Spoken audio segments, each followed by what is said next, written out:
Quốc, Hội Pháp luật Xây dựng Anh Quốc và Hội Pháp luật Xây dựng Việt Nam. Và hôm nay tổ chức một buổi hội thảo nhằm phổ biến và thảo luận một số các cái mẫu hợp đồng xây dựng tại Anh Quốc, bao gồm hợp đồng Jct, hợp đồng NEC và đặc biệt là hợp đồng áp dụng Bim. Thì trong thời gian qua thì một số những cái quy định về khuyến khích áp dụng Bim trong các hoạt động xây dựng cũng đã được thể chế hóa trong các văn bản quy phạm pháp luật. Thì thông qua cái buổi hội thảo này thì tôi cũng rất mong muốn nhận được thêm những cái kiến thức, kinh nghiệm áp dụng từ các cái loại hợp đồng nêu trên, cũng như các ý kiến của các chuyên gia để làm nền tảng quan trọng giúp cho Cục Kinh tế Xây dựng nghiên cứu hoàn thiện các cái mẫu hợp đồng xây dựng cũng như các cái điều chỉnh các cái mối quan hệ trong các hợp đồng xây dựng trong cái thời gian tới. Qua đó thì sẽ góp phần hình thành một cái thị trường xây dựng ngày càng minh bạch, công khai và đảm bảo cái yếu tố bình đẳng cho các cái chủ thể tham gia vào các hợp đồng xây dựng. Cuối cùng thì tôi cũng xin chúc các cái quý vị đại biểu tham gia hội thảo sức khỏe, hạnh phúc, thành công và chúc cho hội thảo thành công tốt đẹp. Xin trân trọng cảm ơn. Xin chân thành cảm ơn ông Đàm Đức Biên. Tiếp theo chương trình chúng tôi trân trọng kính mời ông Oliver Todd, tổng lãnh sự Anh Quốc tại Thành phố Hồ Chí Minh và đồng thời là trưởng đại diện thương mại của Anh Quốc tại Việt Nam. Xin mời ông Oliver phát biểu. Mr. Oliver, please. Well, thank you very much, everyone. Thank you very much, everyone. Good afternoon to those of us here in Vietnam, and good morning to those who have got up extra early in London. It's my pleasure to be here today representing the British Embassy in Hanoi and obviously the British Consulate General here in Ho Chi Minh City, and to open the workshop to discuss construction contracts and for the seminar this afternoon. I think we all know that Vietnam is currently at a very exciting developmental stage and has an incredibly ambitious plan for infrastructure development across the country. I've been in the country for about 3 months now, and in my role, I've been struck time and again as I've traveled around the country about the pace of change, the pace of construction, and the ambition that underpins Vietnam's development. I was in Da Nang last week, and we visited, for example, Da Nang High Tech Park, an area of 1,000 hectares requiring vast construction capability, which is just but one example of a single region in Vietnam and the changes that will be required in the years ahead. So in such a context, I think a strong legal framework and good practice in construction contracts play a vital role to ensure that there is a strong relationship between different parties and to ensure that there's a continued flow of overseas investment and assurance for the development of Vietnam's construction industry. The UK is proud that our industry is supported by a very strong framework of contractual law. Contract suites created in the UK, such as the Joint Contract Tribunal, the JCT, or the NEC, New Engineering Contracts, have been increasingly used in public and private sectors around the world. And I'm excited to see that the major highlights of those contracts will be shared at today's event by various speakers.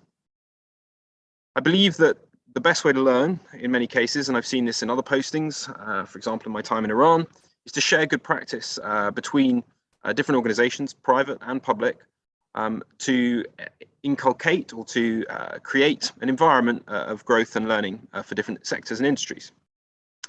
I believe, for example, today we'll discuss payment guarantees, promotion of collaborative contracts. All of these are very useful things for Vietnam as it looks to accelerate its development and increase its capabilities. I also understand that today's event will touch on the UK's BIM framework contract information protocols. This, I believe, is a timely subject in Vietnam, when we're at the early stage of promoting that in construction infrastructure projects. And in the past few years, the UK is proud to provide technical and sector expertise to Vietnam working on that, working closely with the Ministry of Construction and other stakeholders through our global infrastructure programme.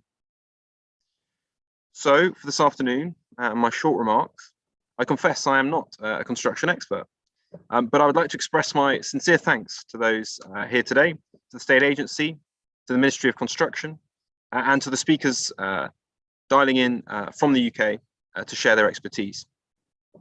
I hope the discussion is fruitful and is just the beginning of continued engagement between different parties to ensure that we can improve the standards, the learning, and continue to support the pace of development in Vietnam's construction industry to meet its vast infrastructure requirements in the years ahead. So without further ado, thank you very much. Thank you for listening to my 3 minutes or so remarks. And I look forward to listening in this afternoon. Thank you very much. Thank you. Yeah, thanks, Oliver, for the speech. So we don't keep our audience to wait for more. Our first presentation is going to be presented by Mr. Julian Bailey, former chairman of SCL UK, partner of Y&K. We are looking for your presentation now. Julian. Thank you very much, and it's wonderful to be here. And it sounds very, very exciting about what's going on in Vietnam at the moment. So I'm very glad to be here. I hope you can see my slides on the screen. Can you see them? Okay, great. I just need to get them into slide share mode, if I can find that. Just give me a moment. Sorry. Okay, well, let's just proceed with this. I can't find slide share, but you can probably see what I'm going to say. So I'm going to be talking about something which we call the Construction Act in the UK. But to introduce the Construction Act, what I'm going to do in my short amount of time this afternoon is give you a bit of an overview of the history of changes in the construction industry in Great Britain. And I want to start early in the 20th century in Great Britain, more particularly London, to give you an idea of what things were like back then. So in the early 20th century, there was quite a bit going on. And to digress slightly, if you allow me, for those of you who have been to London, some of you will know that on various buildings, they have these blue plaques. And these plaques usually give information about someone famous who's lived in the building or worked in the building or something like that. Anyway, my favorite plaque in London is this one, which you see here. And it's on the side of a fairly nondescript building these days, which used to be the Carlton Hotel, which you can see on the bottom right there. And apparently in 1913, a gentleman who later came to be known as Ho Chi Minh worked at this particular hotel. And although the information we have is not that clear, apparently he was a pastry chef for the gentleman you see in the bottom left, who was the most famous chef in the world. His name was Auguste Escoffier.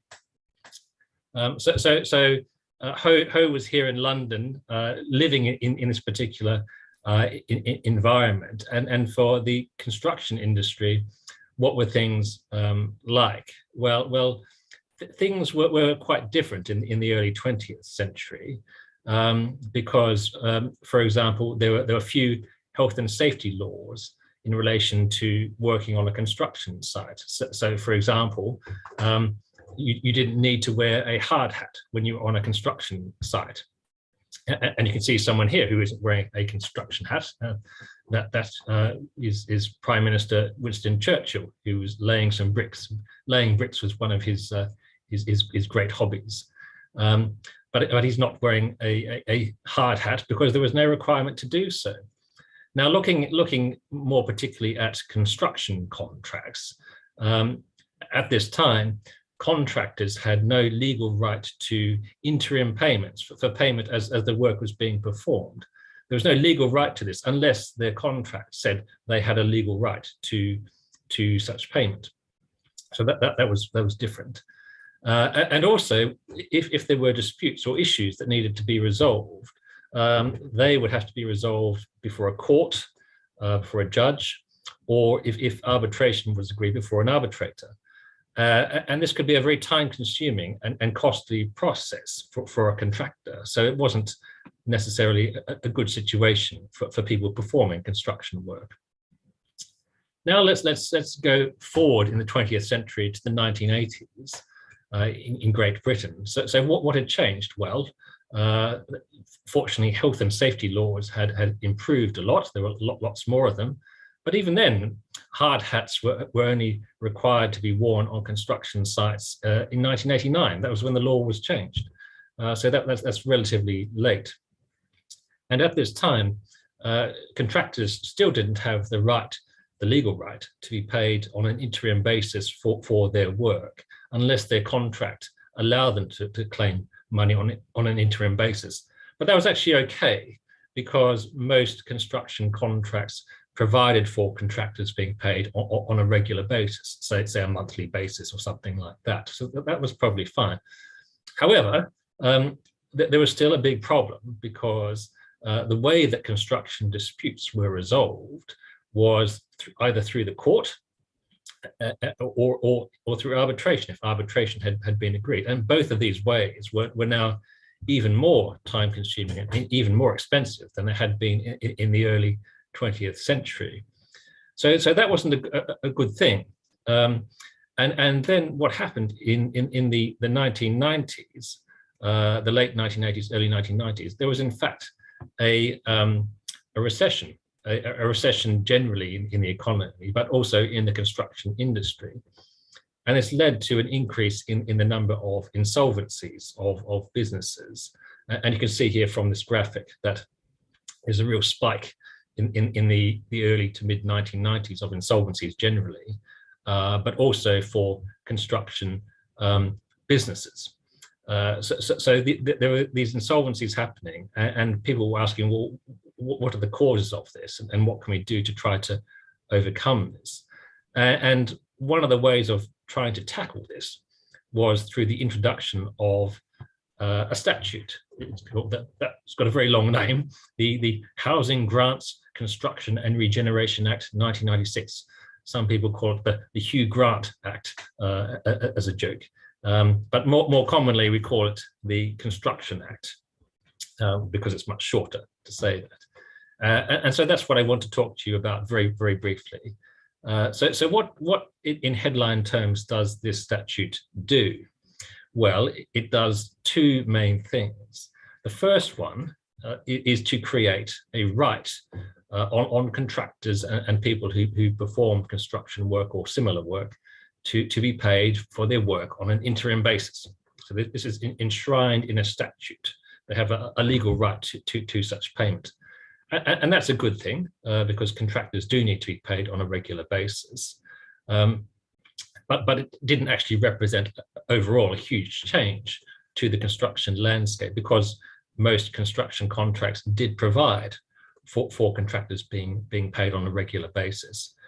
The second change that this legislation brought about was to mandate in construction contracts a form of dispute resolution, which is referred to as adjudication, statutory adjudication. So this statute says every construction contract has to include adjudication as an optional form of dispute resolution. And this was a big change.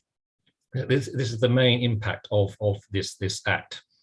And to explain how this might have an impact, how this might be relevant, I'll give a little example. So suppose you have a contractor that has performed work for an employer, say £100,000 worth of work in a particular month.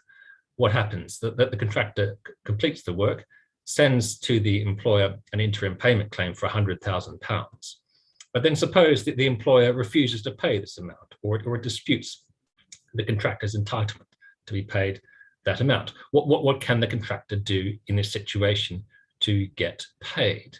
Well, before the Construction Act took effect, there were actually two main options, as I mentioned. The first was to commence court proceedings against the employer to claim the £100,000. And the second one, if arbitration was agreed, was to commence an arbitration against the employer to claim that amount. So those were the only routes available to a contractor in that situation. And the problem, which I've already flagged up with this, is that going down the route of court proceedings or arbitration would take a long time, maybe 2 years, maybe longer, and it would cost a lot of money in order to complete the legal action. And so this would take a long time. And for a contractor who is being starved of money by the employer, this could lead to the contractor potentially going out of business because it has no money. And this was one of the problems that was perceived as having arisen before the statute came in. The contractors were going bust because they weren't able to get their money. So what is statutory adjudication? What does it do? Well, it operates as essentially a fast-track form of dispute resolution, and it involves the appointment of a person called an adjudicator, who is essentially like an arbitrator, and the adjudicator is required to reach a decision within 28 days of the dispute being referred to the adjudicator. The period can extend it by a little bit, but it's around 28 days or shortly after that the adjudicator gives a decision. And the decision of the adjudicator is provisionally binding, and that means it's enforceable through the courts. So what can this mean in the little example I've given of the contractor who's performed £100,000 worth of work and hasn't been paid by the employer? Well, the contractor may start an adjudication, get an adjudicator's decision quickly within 28 days, say. It can then take that adjudicator's decision to the court in England or in the United Kingdom. The court will quickly enforce the decision, and then the contractor has a judgment debt against the employer for that amount, that £100,000, which you can then enforce. And so that route of dispute resolution, it provides a new way of contractors getting paid, whereas previously they might go out of business because they hadn't been paid. So when I describe this process to you, for people who aren't familiar with it, you might think, well, if you're having a construction dispute decided in 28 days, how can that work? How is it possible to decide something in 28 days, which a court might take 2 years to decide, or an arbitrator to decide? Is it a thorough decision? And the answer is maybe it isn't, and maybe it's a fairly rough and ready, as we say, way of resolving disputes. But it provides an answer to a question, breaks a deadlock. And so even if the decision of the adjudicator is not correct or not quite right, that is not necessarily a problem, because if a party is dissatisfied with the decision, so the employer thinks, well, the contractor is not owed £100,000, what the employer can do once it has paid the £100,000 to the contractor is start court proceedings or arbitration proceedings to claim the money back. But in the meantime, the contractor has the money in its pocket, so it has cash flow, so it can carry on its business. So that in simple terms is how statutory adjudication works. So what has been the UK experience of statutory adjudication? It's turned out to be fairly popular, actually, and we have some data on it about the number of adjudications that are commenced each year. And you can see that from when the Act first took effect, which is in May 1998, the number of adjudications has averaged around about 1,500 per year. And so it's fairly popular for construction disputes as a way of resolving disputes. And this way of resolving disputes has received recognition from, among other people, the top court in the United Kingdom. So the United Kingdom has a Supreme Court. And in a case a couple of years ago, the court said this about adjudication. So it said, introduced as a statutory regime by the 1996 Act, adjudication of construction disputes has been a conspicuously successful addition to the range of dispute resolution mechanisms available for use in what used to be an over-adversarial litigious environment. So it's giving people in the construction industry another way, a quick way of resolving their disputes, and it's seen as being fairly satisfactory overall. People are pleased with it. And so it hasn't really stopped there, because although this idea of adjudication originated in the United Kingdom, other countries have taken it on and are using it also with success. The models that are used in other countries are slightly different, but the idea is essentially the same. So if we look around the world, Australia and New Zealand have statutory adjudication. In the Asia Pacific region, Vietnam's neighbors, Malaysia and Singapore have it, and they seem to use it very successfully. The Republic of Ireland has it, parts of Canada do, as does the Isle of Man. And so really a question that might arise for consideration is this something that would be good for Vietnam?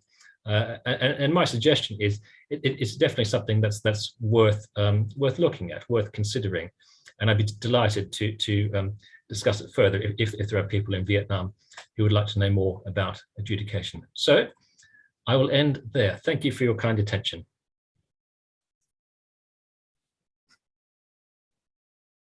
Julian, for a very short but a lot of information there in the speech. The audience is looking for the second speech from Matthew Brown.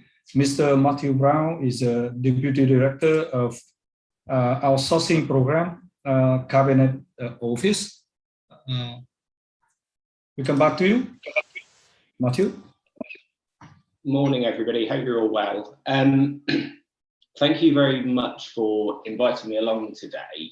I'm going to, I think, hopefully give you a bit of an overview of three things. So hopefully give you a bit of an overview of what our team does in the Cabinet Office in central government in the UK.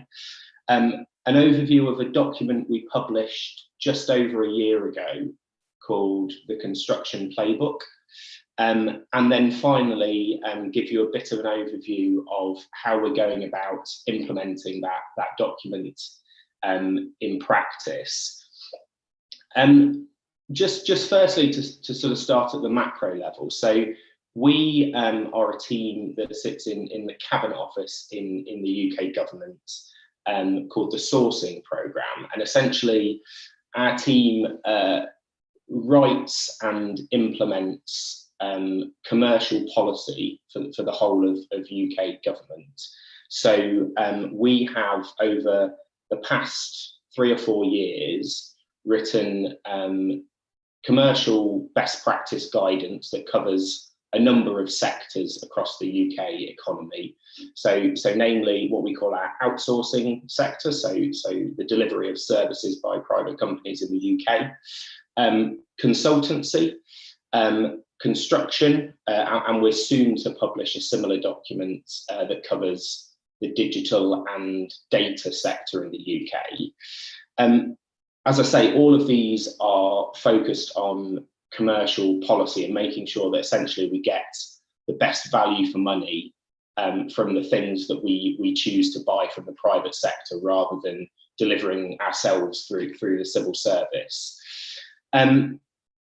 The Construction Playbook itself was a commission by the Prime Minister 2 years ago now. So there was a number of reasons that the document itself was commissioned. Firstly, I think, and the main reason that we wanted to do this piece of work was to look to improve the productivity of the construction sector in the UK. So as a government, we have a really ambitious programme of construction projects that we want to deliver over the coming 5 to 10 years. And frankly, we recognise that if we're going to be able to deliver those projects, we need to do things differently than we have in the past, because there's always a constraint on resources. And if we're going to meet the level of ambition, we're going to have to deliver these projects in a more productive way than we have in the past. The second thing that we were focused on was actually just speeding up the delivery of projects in practice. And that's very much not about speeding up the sort of, well, it's not entirely focused on speeding up the construction process itself. A lot of that is actually focused on how can we make sure that we make decisions quicker, get decisions right, at the start so that we don't cause problems for ourselves further down the track. And then the sort of final rationale for this piece of work was really trying to support the wider economy as we recover from the pandemic, and sort of supporting wider economic growth in the UK. So that was the sort of why we did this piece of work. I think the other thing that I'd just like to cover briefly is sort of how we went about doing it. So we were very keen that this wasn't something that the government imposed on the sector, and actually something we were really keen to work closely with industry as well as a sort of wider government community in the UK. So actually what we did is we pulled together a sort of working group that straddled government and the private sector to develop the policies that you can see set out in the Construction Playbook collaboratively. So this was very much not our view of what the right thing to be doing was. It was a sort of collective view from people involved in the sector across the UK on what the challenges were, and then working through, you know, what we thought some really sensible, practical solutions we could implement were to address some of those challenges. And that's very much a sort of model that we've looked to carry through to implementation as we've published the document itself, and we're now dealing with the challenges of actually implementing this in the real world. Sort of moving on from sort of how we went about developing the playbook to the sort of specifics of what it actually sets out. I think, you know, there's a huge amount of detail set out in the Construction Playbook, and would very much encourage everybody to have a look at it and have a read through, because I think, you know, it's a really good document, and you know, really does take us through the procurement process from sort of start to finish. But given the sort of time we have, I think it's probably worth just bringing out, I think, 3 key themes that we try to highlight throughout the document. So I think the first category of things that we're trying to achieve through the document is essentially getting greater consistency of good commercial practice. So I think what we recognise that across the UK, there are really good examples of when we've done things, you know, really well, and equally there are examples where we've done things less well. And really what we're trying to do is make sure that the lessons learned from those projects are applied consistently across the suite of government projects. And I think there's actually, you know, real value in sort of sharing that knowledge and making sure everybody is sort of brought up to the same level. And so there are a huge number of policies that sort of go into making that. But I think one of the key things that we've tried to focus on in the document is actually taking more time at the start of the process to make sure that we have really thought through our decisions from a first principles basis, and that we haven't rushed and essentially gone with things that are going to sort of cause problems later on in the project. So there's a real big focus on taking the time and resources up front to sort of set projects up for success. I think the other thing that we've looked to do is make sure that there is a really sustainable arrangement around, you know, essentially the sort of profit margin that we see in government contracts. I think not always the case, but I think there is a criticism of some of the business that government let, that you know, there was a race to the bottom, and that actually a sort of a focus on price at the expense of everything else meant that we weren't getting the outcomes that we really wanted to see. So there's a really big focus on allocating risk to the right parties and making sure that that allocation is proportionate, essentially. The sort of second sort of category of things, and this very much links to the earlier challenge I mentioned around improving the productivity of the sector. But the sort of second category is really around moving to a more manufacturing-led approach to construction projects in the UK. So, you know, it's still probably true that the majority of government-led projects in the UK are built in a traditional construction style. In order to improve the productivity of that, we are looking wherever possible to use manufacturing-led approaches, you know, platform-led approaches, modular-led approaches to construction, as a way of increasing that productivity, and that is sort of married with a desire to not simply look at projects on their own, but to think about them as a sort of program. And so the example that we always use is the one of building or refurbishing schools in the UK.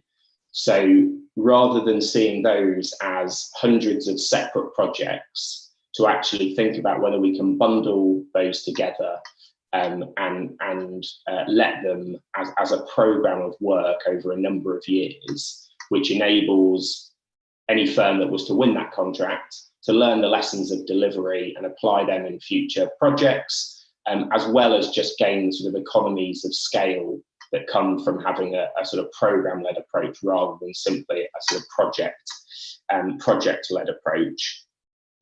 So they're the sort of big things we're doing in terms of improving productivity. And then the sort of final piece is actually around the sort of financial health of the sector and the companies that we work with. So we have introduced financial tests that we expect firms that we go into contracts with to pass. And we've also introduced a program for those rare occasions where a firm that we do enter into a contract with gets into financial difficulty, a sort of a program for making sure that we really understand the structure of those firms, and that information can be used in any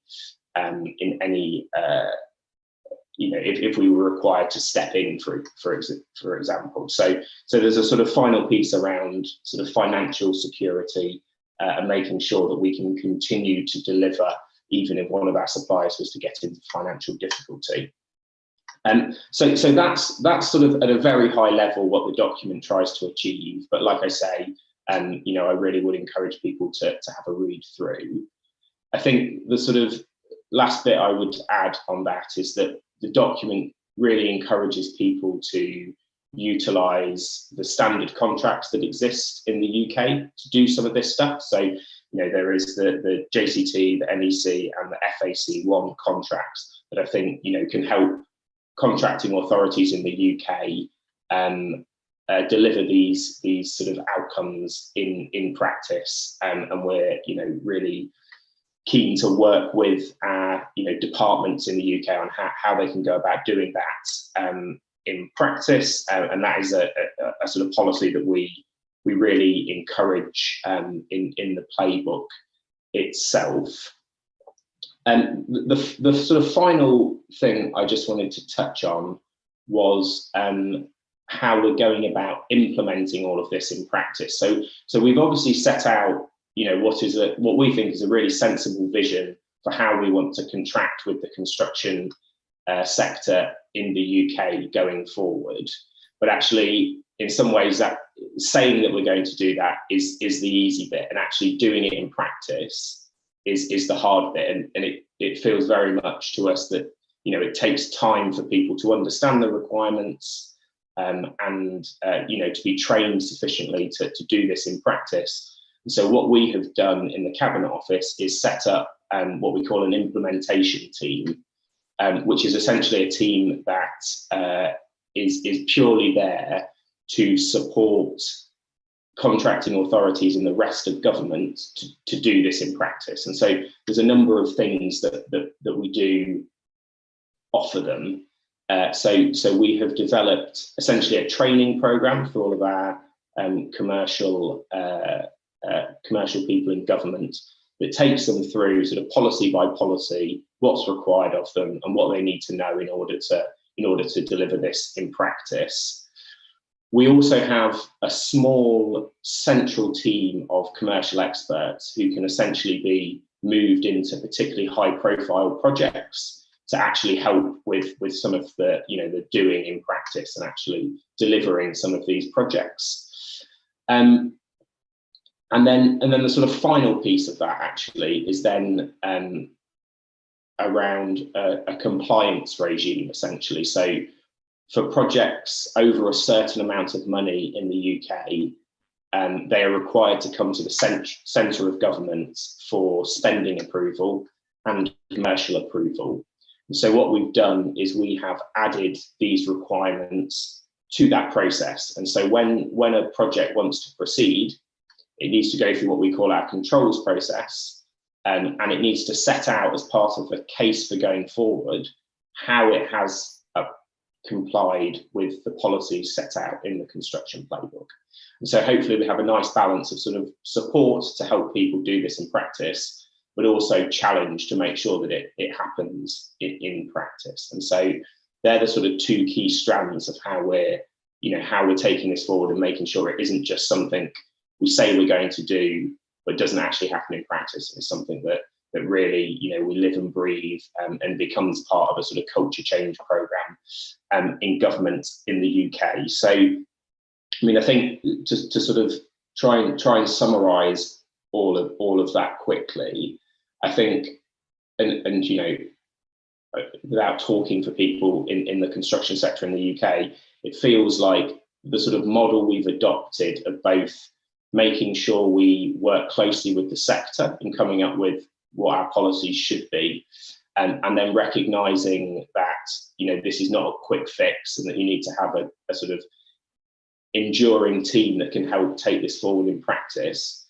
has been something that I think both government side and the industry side have really welcomed, and I think there's been really positive feedback in the UK for that as a model.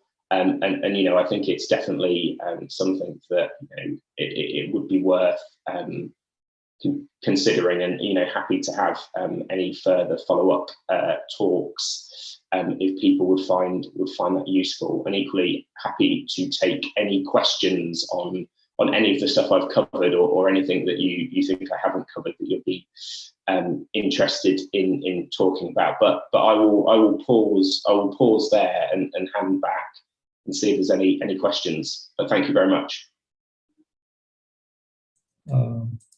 Thanks a lot, Mr. Matthew Brown. It is very informative presentation. And we have 10 minutes for Q&A from the audience. We have the first question from the Minister of Construction. Please.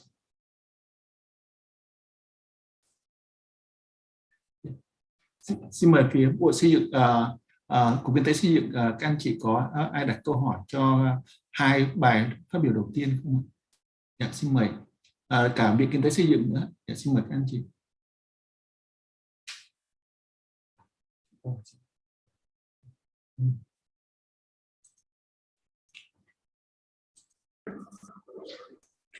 Bên phía viện có một câu hỏi. Tôi muốn ông Phó Vụ trưởng Vụ đấu thầu của Văn phòng Chính phủ, anh nói rõ hơn về cái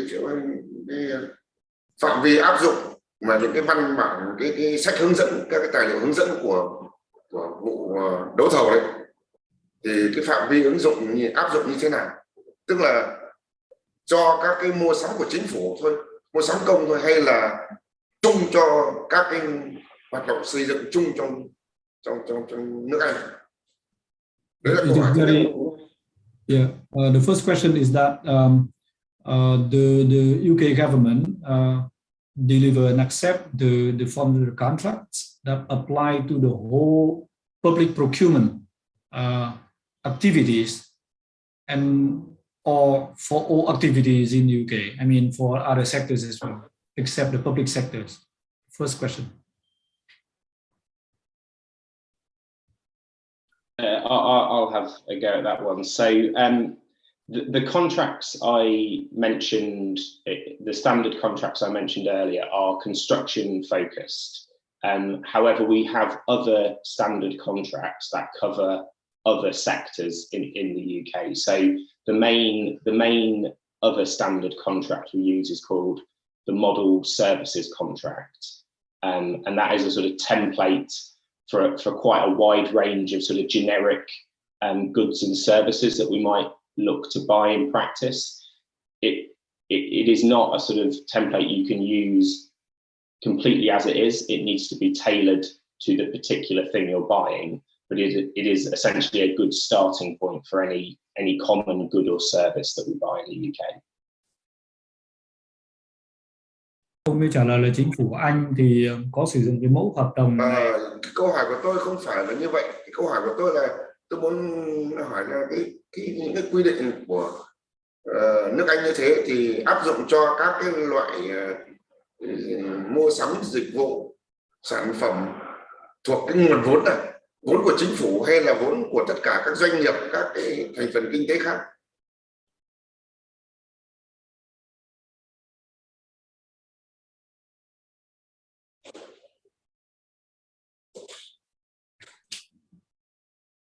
Mark, and have you heard the translation or not, Mark?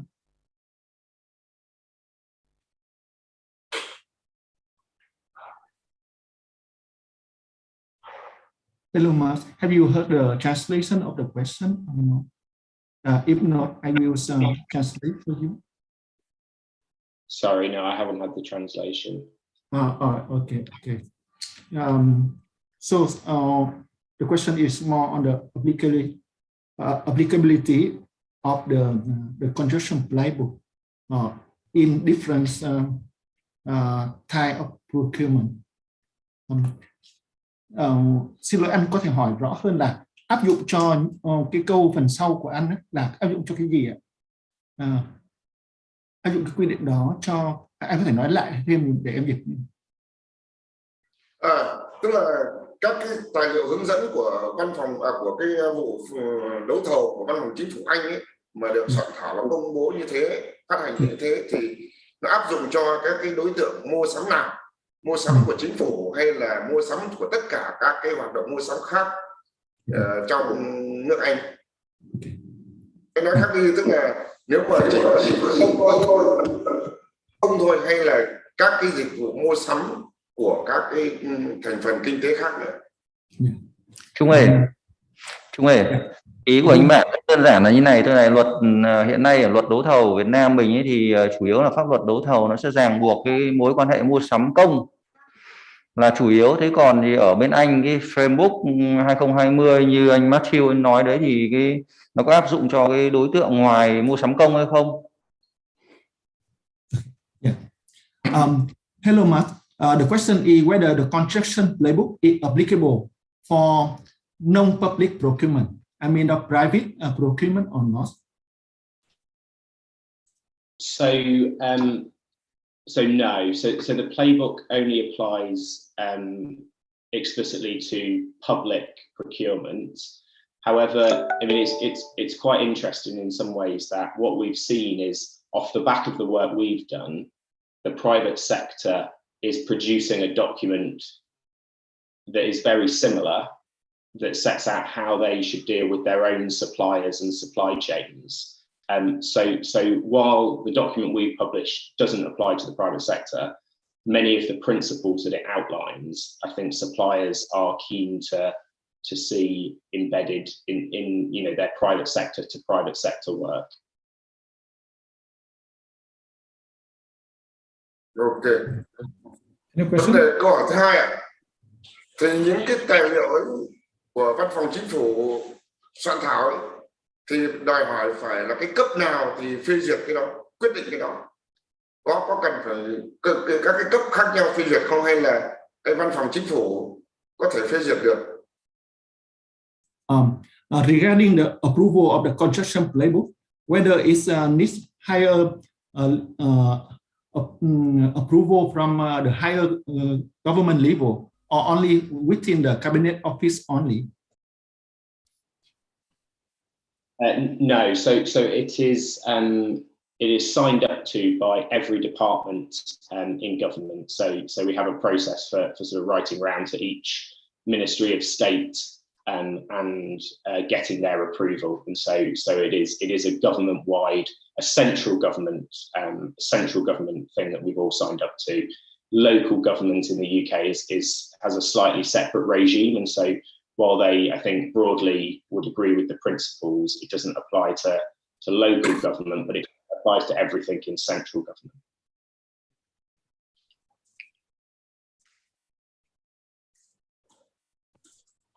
Nhân tiện câu hỏi của anh Bản đặt ra thì tôi muốn ông Matthew nói thêm một chút là đối với những cái dự án có sự tham gia của phía khối tư nhân ở trong ngành xây dựng ở phía Anh bây giờ thì khi tham gia mà có sự hỗ trợ của nhà nước thì nó có bị chịu sự chi phối bởi cái framework 2020 này không?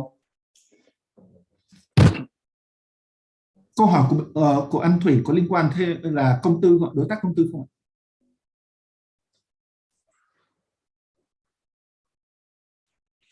Trung hiểu ý mình không Trung ơi? Là trong bài trình bày anh Matthew anh có nêu đến một cái việc là cái framework này để nó có cái sự kết nối thành những cái chương trình lớn để tận dụng những cái gọi là kinh tế nhờ quy mô mang lại. Thì trong đó có sự tham gia của phía chính phủ và có sự tham gia của phía tư nhân. Như vậy đối với những cái dự án mà có sự tham gia hỗn hợp như vậy, có cả vốn của nhà nước tham gia vào và có cả vốn của tư nhân tham gia vào thì nó có bị chi phối bởi cái này hay không? Và nếu nó chi phối thì nó chi phối cho toàn bộ dự án hay nó lại cắt khúc ra, nó chi phối phần nào của tư nhân làm thì tư nhân tự làm, phần nào của chính phủ làm, chính phủ tự làm. Yes, Mars, the next question also going to you. For projects that involve both public and private funding, whether the construction playbook will be applicable? If yes, then in case there is separate part or a part by the public funding, other part by private funding, whether the construction playbook will apply to the whole project or only to the part that belong to the public funding. Do you get my point? Yeah, so just to repeat, the question was in a situation where a project was funded both by the public and private sector, would the playbook apply to both streams of funding? So I think there's sort of two answers. I think technically the answer would be it would only apply to the government funding stream into that. But I think in practice, what we would look to do is make sure that we had an integrated approach to delivery of the project, and therefore the sort of private sector streams of funding into the project would also, I think, in practice, comply with the principles of the playbook. So, you know, I think for any project that was ultimately led by government, we would look to apply the principles of the playbook, even if some of the funding was coming from the private sector.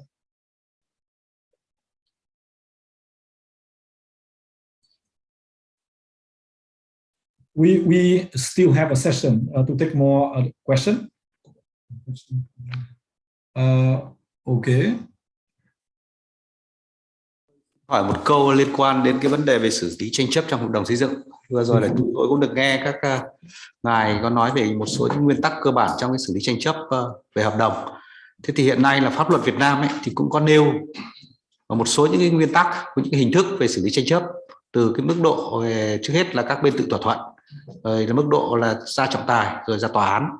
Thế nhưng hiện nay chúng tôi thì cũng đang có những cái vướng và cũng muốn là thu nhận thêm những cái kinh nghiệm hoặc là học hỏi những cái chính sách của các ông liên quan đến xử lý về vấn đề về tranh chấp hợp đồng, đặc biệt là trong cái lĩnh vực mà đầu tư công. Đấy. Thế hiện nay là các cái chủ thể thì có thể như kinh nghiệm của các ngài ấy là có thể tự thỏa thuận để làm sao nó rút ngắn được cái thời gian, cũng như đảm bảo nó tiết kiệm được cái chi phí và nó mang lại cái lợi ích hài hòa cho các bên. Thế tuy nhiên nhưng mà ví dụ như pháp luật Việt Nam của chúng tôi ấy, Thì còn ngoài cái pháp luật về dân sự thì còn phải chịu sự điều chỉnh các cái quy định liên quan đến vấn đề về đầu tư công. Thế thì hiện nay chúng tôi muốn hỏi xem là đối với các hợp đồng xây dựng ở Anh Quốc mà trong khu vực công ấy, thì cái vấn đề về xử lý tranh chấp thì có những cái quy định nào để tạo cái sự chủ động cho các cái đại diện mà được giao triển khai các cái dự án này trong vấn đề về tự thỏa thuận khi mà xảy ra tranh chấp không? Đấy, thì tôi muốn hỏi thêm cái điều đó, kinh nghiệm về cái lĩnh vực đó. Cảm ơn Bim. Hello Julian, have you heard the question in English? Have you heard the question? If not, I will briefly translate. Maybe the question will given to Julian first and to Mark later. Right now in Vietnam law, the dispute resolution including amicable settlement and arbitration, and then going to the litigation. The question from Mr. Bien is, for the public sector, is there any type of solution to give the public servant, the owner in the public sector to be more flexible, more active in dispute resolution? Of course, it's amicable settlement, but is there any way for dispute resolution? Julian, may we invite you to speak? Thank you very much, and thank you for the excellent question. Well, of course, the starting point for dispute resolution is that hopefully disputes can be resolved amicably. So if people can reach an agreement, that's great. But if people can't reach an agreement, what do we need? We need a way of breaking the deadlock. We need someone to make a decision. And that person could be a judge, but that may take a long time. The person could be an arbitrator, but that may take a long time and cost a lot of money. So in the construction industry, and I think this probably applies to the private sector as much to the public sector, it's very important that contractors who are doing work are being paid on a regular basis and that disputes get resolved in a timely way. They don't take years to get resolved. So we have court proceedings, we have arbitration. What we get from adjudication, as I have described it, is something which is different. It's a way of resolving disputes in a fast way. So you get a decision in 1 month or a few weeks. You don't wait for 2 years. And this is something that can be used in the public sector as much as it is used in the private sector. It can work in both worlds, and it does do so in the United Kingdom. So the statutory adjudication that I described applies to public sector government construction contracts as much as it applies to private sector contracts as well. So that's why I hope the information I've given may be of interest, because it seems to be of universal importance that we get disputes resolved in a timely way, so that we don't have construction projects being bogged down in disputes that take years and years to resolve. Thank you, Julian. Mark, can you ask with the same question? Can you ask from your our perspective, please? And sorry, just remind me what the first question was again. Okay. For the dispute resolution, with the public funding, public project, then is there any resolution, the way that make the owner, the employer in those public projects more flexible, more active in prevent the dispute, in dispute resolution? Yeah. I mean, I think Julian has covered a lot of the sort of the sort of specifics of how disputes can get resolved. I think the thing that I would add that I think that the playbook is really useful for is that, as I said in my presentation, there's a really big focus on getting decisions right at the start of a project and taking the time necessary to get things right. And a big part of that actually is making sure that the suppliers that are going to be delivering the project in practice understand what outcomes we're trying to achieve.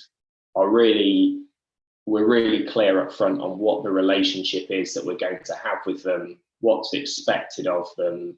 And there's a really big focus on sort of getting those, some of them sort of contractual things right, but some of them slightly more sort of cultural things and ways of working and how, you know, what we expect them to do in that regard.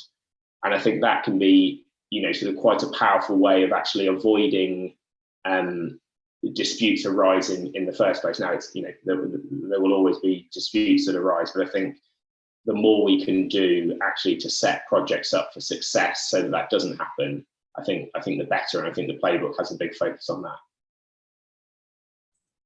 Yeah, thank you very much, Mark. We understand that there are a few questions coming, but we need to move on with our program with the speech from Mr. Keith Kirkwood. Keith is Chartered Quantity Surveyor and the council member of UK SCL. I leave it to you, Keith.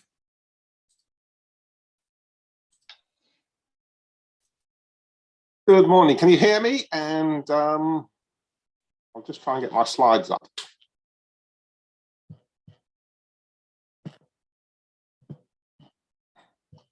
Can you see my slides now? Not yet. Not yet. Are they there? Oh, let's see what I can do.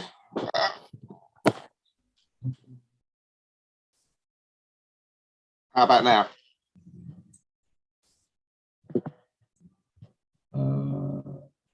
Not yet.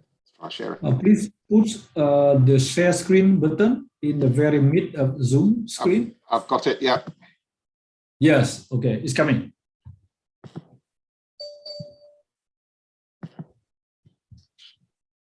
Okay, I'm going to talk today on the Joint Contracts Tribunal, known as JCT contracts.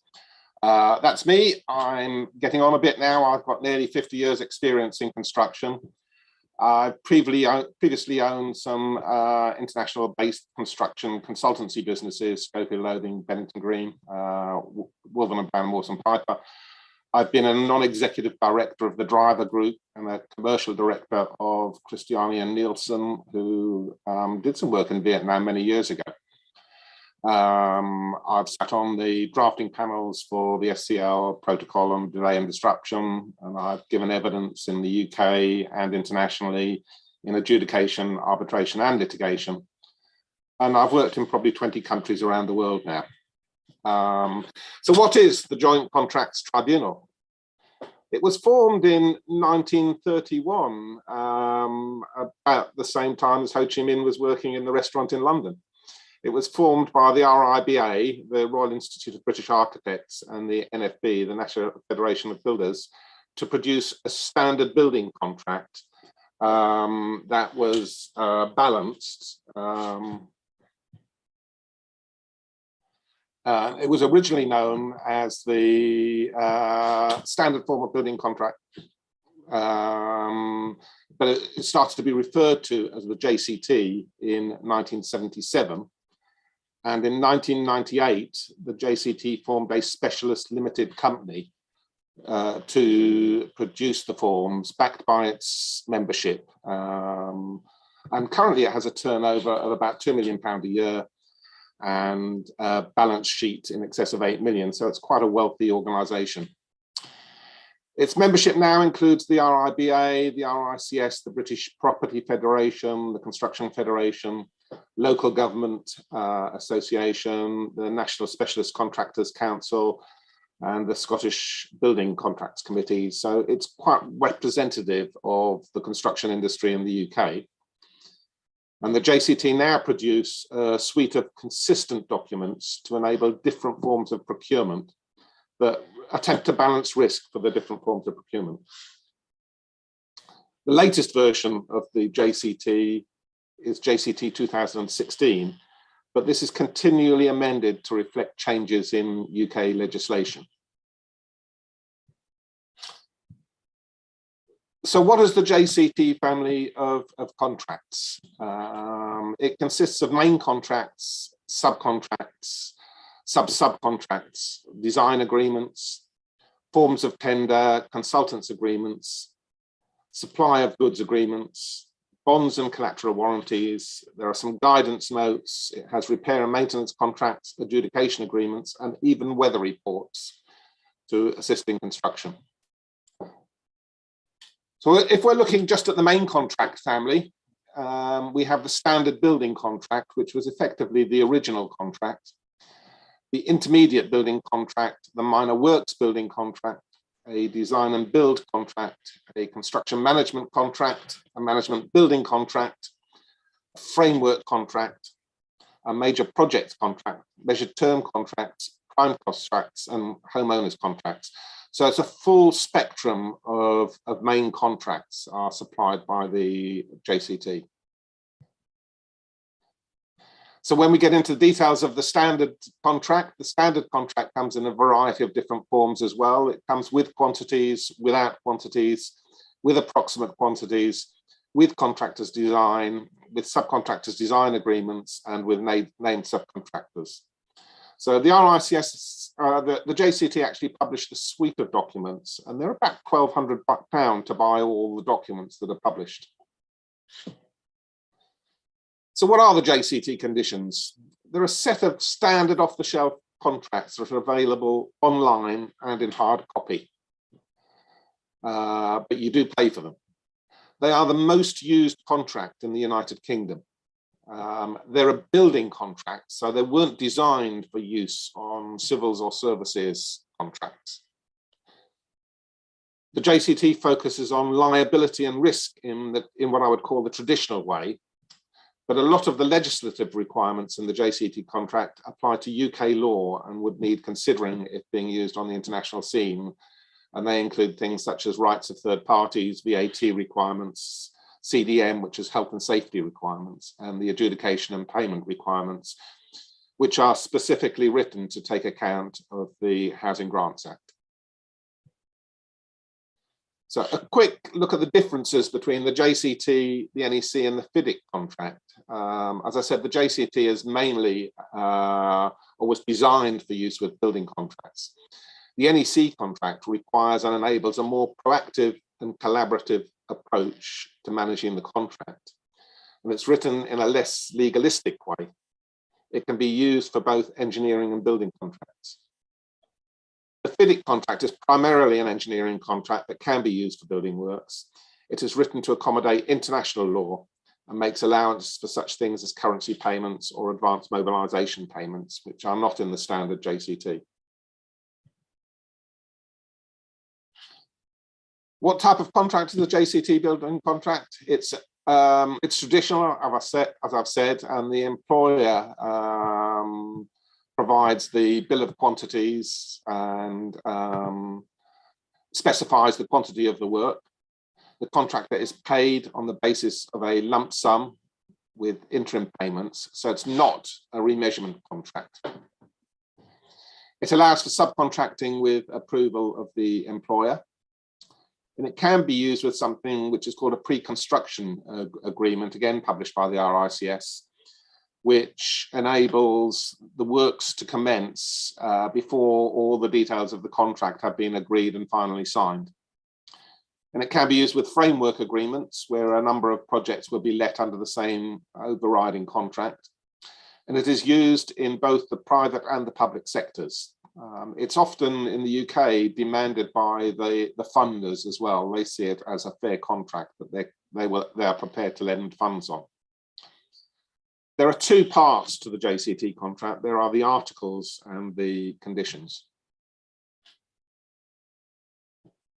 So the articles of agreement consist of the agreement, which effectively names the parties, The recitals, which describes the works and agrees to build in accordance with the contract and pay in accordance with the contract. The articles that sets out the price, the name of the employer's agent and the CDM health and safety representatives. The contract particulars, which is effectively the specification, but also includes all the requirements of the contract where specific requirements need to be inserted. So it will give the retention percentage, it will give access dates, it will give levels of damages and insurances details. So that's the major part. Then there's third-party rights and collateral warranties. Collateral warranties are a large part of the JCT contract now and are used in most of the JCT contracts. Then finally, there's the execution of the agreement, which is by hand or by seal. So what are the conditions, the JCT conditions? They're split into 9 sections. They're fairly standard sections and apply in most other contracts.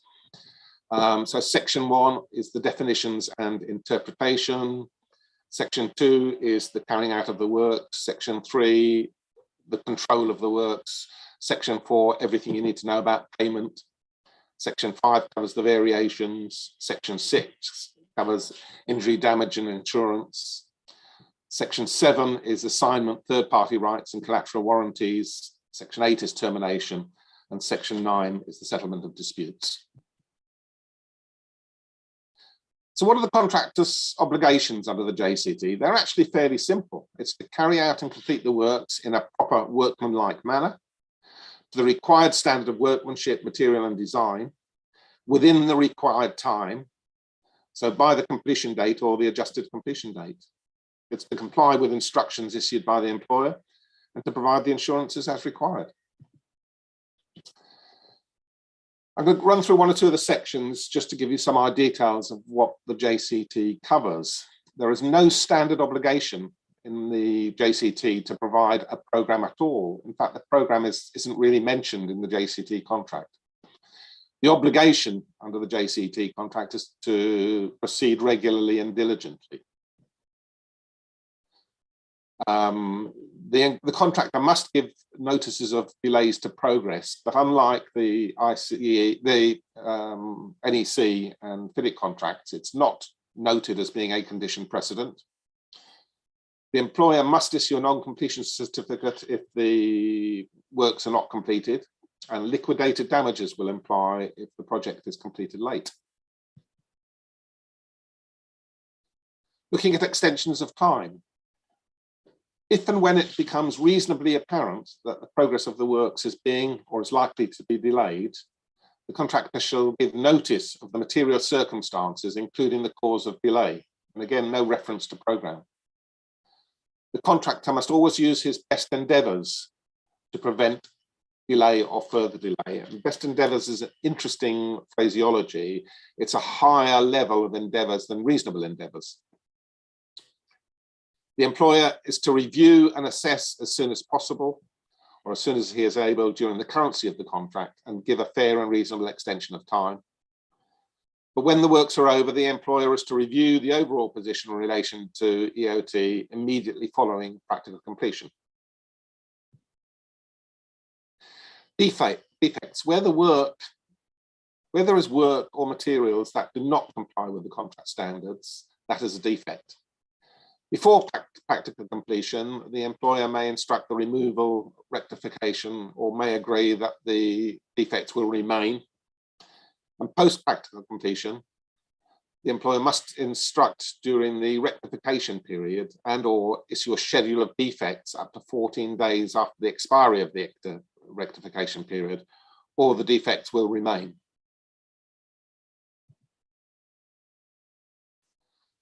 There are many requirements in the JCT for the giving of notices, and I think with the NEC and FIDIC, we realise how important notices are. So I've listed the notices there, and the parties, some notices need to be given by the contractor, the employer, or either party. Payment. Payment under the JCT has become quite complicated because of the Construction Act. The payment section, section 4, is split into 8 subsections. So the first is the contract sum and adjustment. The second is taxes. The third is payment and notices. The fourth is interim payments. Fifth is listed items, which are the supply of certain major goods for the project. Sixth is retention. Seventh is loss and expense. And eighth is final statement and final payment. The employer must issue a valid payment notice under the JCT contract, and that must be issued at the required time. It must set out the notified sum within the set timescales set out in the contract. And it must also set out the basis that that sum has been calculated. The notified sum could be a negative sum or it could be 0, but the same requirements apply. So every month, the employer must issue a statement of what is the notified sum and a breakdown of how that sum has been calculated. If the employer does not issue a payment notice in time, the sum due is the sum stated in the contractor's interim application for payment. So whatever the contractor applies for will be due for payment if there is no employer's payment notice. The only way to reduce that sum is to issue a payless notice. And a payless notice must be issued no later than 5 days prior to the final date for payment if the full sum is not to be paid. And the final date for payment is 14 days from the due date. The employer must pay the sum due on or prior to the final date for payment, unless the employer gives notice of its intentions to pay less than the sum due, not later than 5 days prior to the final date for payment. And the sum due and the basis of calculation is detailed as shown. So if the employer must give details of the sum due and the breakdown of that sum due, or has to pay the sum in full. So most contracts will end up with some diagrams similar to this, where you have the contractor's interim application. It will show the due date, it will show the payless notice date, it will show the final payment date, and the employer's notice date. Suspension. What the Housing Grants Act also gives the contractor, other than the entitlement to payment and adjudication, is a right to suspend part or all of the works for non-payment. This is not in the contract, this is covered by the Housing Grants Act. The employer is liable to pay the contractor a reasonable amount in respect of costs and expense incurred in both demobilisation and remobilisation, and an extension of time will be given to cover the period of suspension and remobilisation. So that's what happens if the contractor is not paid by the due date, or may happen. Loss and expense. The contract entitles the contractor to make a written application for loss and expense where the contractor incurs or is likely to incur direct loss and or expense as a result of any deferment or possession, or where the regular progress of the works has been materially affected by a relevant matter. And the relevant matters are listed in the contract.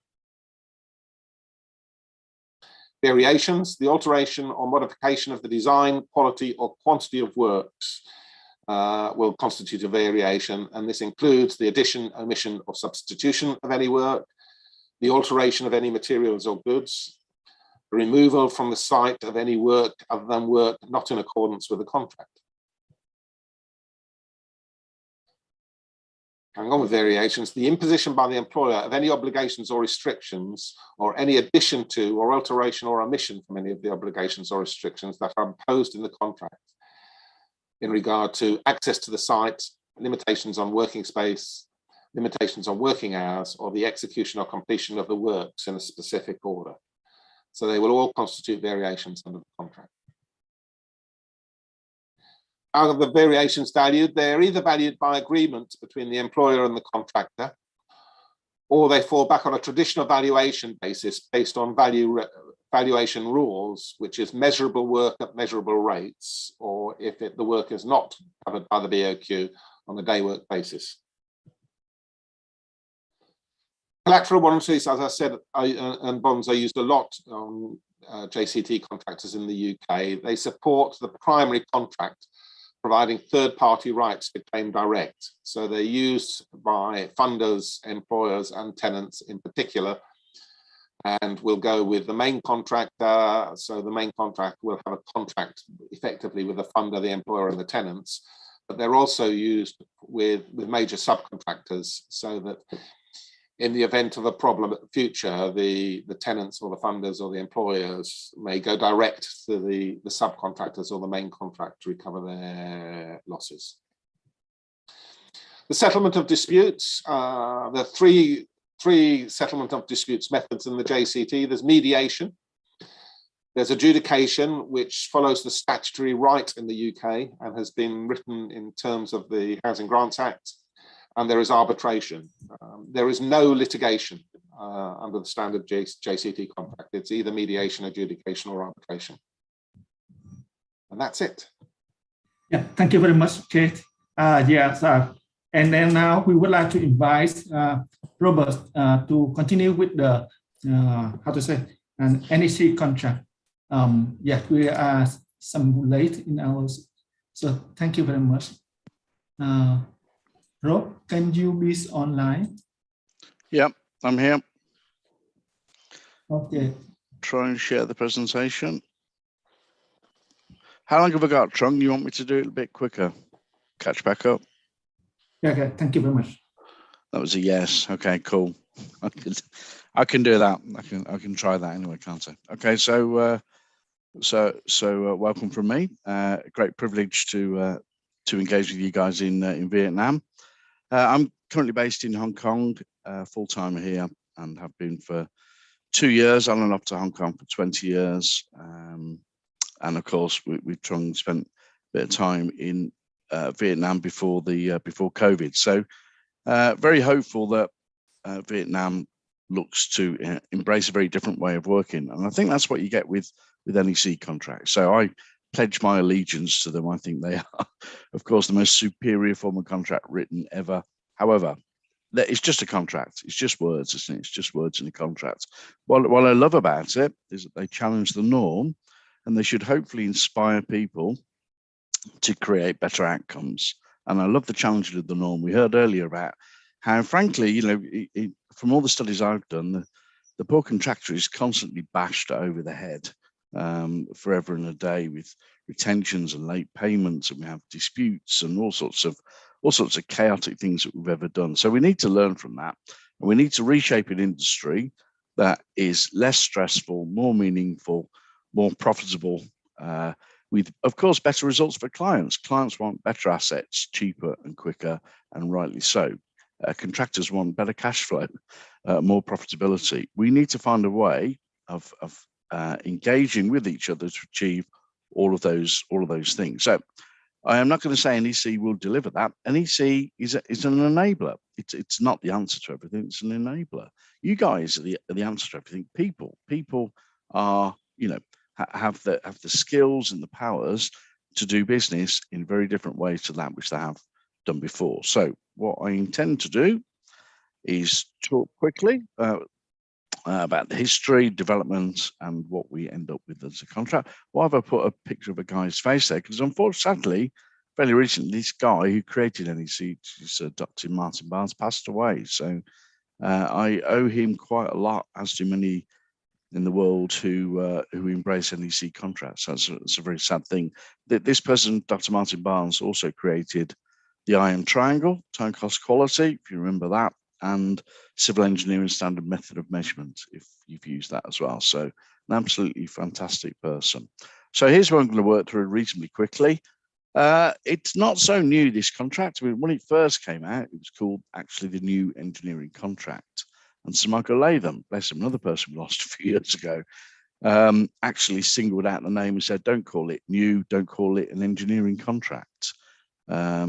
I think New Zealand is okay with the name, and New England does as well. But he was right in respect to the engineering contract, because these contracts are never actually been designed just for the engineering industry. So they're designed for, frankly, pretty well any sector in the world who are buying, who are procuring goods, works, or services. So they've never been strictly biased to construction or engineering. They've never been biased just to the UK. They are intended for multi-sectors around the world. The contracts themselves are actually owned by the Institution of Civil Engineers, and please say they're obviously a profitable, charitable, not-for-profit organisation. So there's no fat cats at the end of this. So all good. So what do they decide to do every so often? Is plough back some of the revenue into improving NEC. Sadly, NEC gets bigger and bigger and bigger, and we sadly still sell them in paper form. I hope that changes. We're not preparing NEC 5 just now, but I hope NEC 5 is digital, no paper. Let's do our little bit towards that zero carbon agenda. But way back in 1985, it was Martin Barnes who went to the Institution of Civil Engineers and say, you need to change your contracts. Your contracts are deeply rooted in outdated practices and principles. He said, okay, have a go. Produce a consultative edition, trialed in 3 countries, UK, Hong Kong, and South Africa. Got some feedback, produced the first edition in 1993. Latham report in 1994 singled it out, but said, here's 10 things you need to do to make it even better. The NEC panel at the time. So the panel, the panel kind of choose themselves. We don't have a balance of organizations or anything like that. We just find fantastically talented people who have the ability to write contracts, to engage people, to work in a certain way. That's what, being on the NEC panel is all about. So second edition came out in 1995. Panel said, yep, thank you, Latham, will improve. Third edition 2005, and reprint 2030. Most recent version 2017. It's getting bigger and bigger and bigger. And if you look at the contracts now, there's an array of them. So there are contracts for buying professional services, lawyers, accountants, engineers, architects. You can buy them on a one-off basis, on a framework basis, on a term basis. You can buy a contractor to demolish, to build, to design and build, to DBO. You can buy people multi-party in an alliance contract. You can buy somebody to look after your asset once it's built, term service contracts, facilities management contracts. You can procure goods, supply contracts. You can buy ships, planes, trains, anything you want. So just about everything in terms of the procurement of goods, works, or services at head contract level or subcontract level are provided for here, except we only aim this at the professional market. We do not aim it at homeowners. We do not aim this whole package, if you like, at small improvements, homeowners, houses, things like that. So it's aimed at the professional marketplace. So an array of different contracts, an array of support documents. So we flowchart all of the clauses. So I actually do the flowcharts for all of the contracts to attempt to prove the logic of the drafting. So you find when you flowchart them that sometimes the drafting doesn't work. You go round in a circle or fall off a cliff. So we use the flowcharter to help validate the quality of the drafting. And why keep it a secret? So we publish it. It's only available electronically. We also have some user guides, and these are now aimed at the practitioner. Practitioners need help setting up and managing contracts, and I'll come to that a little bit more later. So we have the contracts, we have user guides, we have flowcharts. When, in particular, Dr. Martin Barnes wanted to create this contract, he said, I don't want to take the best of the rest that are out there, different standard forms of contract at the time, and make them a bit better. I want a clean sweep, clean piece of paper. That has produced something that ultimately stimulates good management. That's what this is all about, stimulating good management. And I realized personally, what am I? I'm a quantity surveyor by training, who then decided to be a project manager, then a program manager, then you think about being a risk manager and all sorts of things. And I realize now I'm actually a contract manager. I don't know why we don't embrace that title. That's me. I set contracts up and I manage them. Contract manager is a good title. Now, I think we administer contracts. I think we're taught from university to just let things happen and then decide what to do at the end of the job about what happens if there's not a good outcome. Oh, that's a terrible way, really terrible way to manage a contract. My first 10 years in the industry, in the UK industry, did exactly that. Everything was wait and see, everything was hindsight. We survived, not too many injuries and all the rest of it, but what a mess. My worst experience was a 4-year final account, which, you know, a job takes 2 years to build. My experience was a 26-mile motorway, only 2 years to build, 4 years to agree the price payable for that. That's shambolic. We can and should and must be better than that. So let's try and have a contract that stimulates good management. And a couple of the features in there I will tell you more about shortly. Let's also give people choice. So every country is different. We're all different culturally. We've all got different needs, different interests. We've all got different ground conditions, different politics and all the rest of it. So one size absolutely will never fit all. You have to assemble a contract to suit your needs and interests. So why should we dictate that you must have retention? Or why should we dictate that you must have liquidated damages or anything else? But, you know, what we're trying to do is offer up choice and therefore flexibility. So these contracts, well, I can remember the first time I ever picked up a contract in a meeting about 1,000 years ago. That's how it feels. I was told, why are you being contractual? You know, why are you daring to open a contract and read a clause out to me? I think that's a good thing to do. I think there's a lot of time and effort and money that goes into producing contracts. We should follow them. We should get people to read them, understand them, and follow them. I still am not aware of a dispute where people have followed the contract and got into a mess. I'm aware of plenty of disputes where they abandon the contract. So have the contract out, understand it, and follow it. And as I say, very much designed for international use. And finally, let's make it clear and simple. So let's stimulate good management. Let's make it flexible. Let's make it clear and simple. People who often don't like this, perhaps, are the legal industry, who are used to different ways of writing words in contracts. Prolific use of the word shall or something like that. Silly words, silly English words like aforementioned or notwithstanding.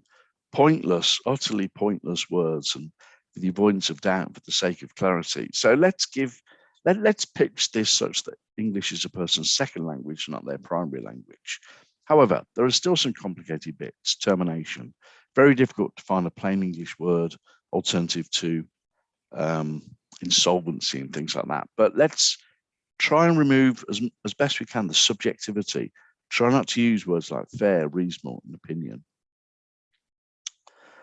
So what do we end up with? We end up with contracts some of the contracts, I mean, the one I'm particularly looking at here, the options here are from a contract called the Engineering and Construction Contract, the ECC, probably the best seller of the bunch. 6 different pricing mechanisms. You can choose from an array of pricing mechanisms. Would you like a lump sum contract? Would you like a traditional remeasured bill of quantities contract? Or would you like to try the more adventurous ones, which are cost-based, cost reimbursable? Options C and D are actually target contracts. You can have cost reimbursable contracts. You can have target contracts, lump sum or bill of quantities. You can also pick from an array of what are called secondary options. You can decide where to slide the weight. Do I wish to incentivize my contractor or penalize the contractor? Most traditional contracts I've used, a long time ago, the weighting is towards penalizing the contractor. If you do this wrong, this is how hard I'll hit you. If you're late, this is how hard I'll hit you. If you get this wrong, this is how much money I'll take off you. Horrific, absolutely horrific way to do business. Why not incentivize people? Why not give a bonus for early completion? Why not have a target cost? Why not have key performance indicators? That, why not incentivize the contractor to change the client's scope to achieve a whole life benefit? Why not actually have early contractor involvement? Since when did the contractor, not have a serious seat at the table professionally? We have a new secondary option clause coming soon on incentivizing net zero emissions. We also produce what are called Y clauses, which are, they cover international jurisdictions, and we have them for Australia, Ireland, UK and New Zealand, sort of developing one for Hong Kong at the moment. And certainly the ones in the UK allow for things like project bank accounts. Let's look at advance payment. Let's look at project bank accounts. Let's look at turning on its head that which we've always done, which is put a contractor down on their knees financially and keep them there, which is complete madness and forces the wrong kind of behaviour.